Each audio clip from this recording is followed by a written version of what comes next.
life here. It's a nice little short video on a little car tip, or just something I do. So basically, whenever you get an oil change, you usually get a sticker up here. I think mine was falling off, so I decided to just yank it off. But every car, I'm sure within the past 15 years, has, not necessarily fuel economy, but has a trip tracker. So it's usually 1 trip, 2 trip. And what I usually do, just because I'm weird, every time I get gas, I will reset my trip 2, which, I'm trying to get the glare out of there, there we go. I'll reset my trip 2 to just see like how many miles I'm getting per tank, which is kind of pointless because, you know, down the bottom right, I can see my MPGs anyways, but that's just a habit I have. But on trip 1, after I get an oil change, I'll reset this, and as you can see, the last oil change I had was 3,278 miles ago.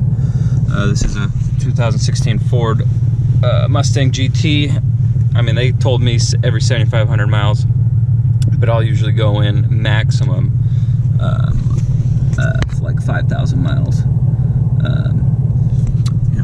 On my wife's 2018 Ford Flex, you know, we'll go closer to the 7,500.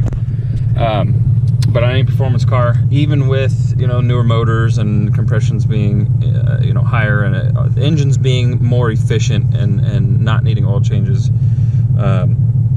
as frequently, I still would suggest, you know, anywhere between 5,000 to 6,000 tops. You know, there's people, who was I watching?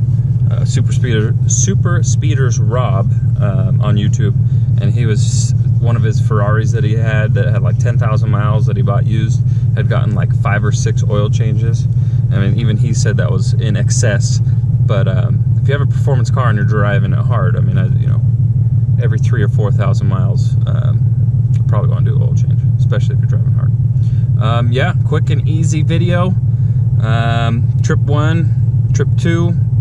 Easy way to keep track of when your last oil change was. Very simple. And yeah, I'll be back with some more videos. Have a good one. Thumbs up, subscribe, and check out my other videos.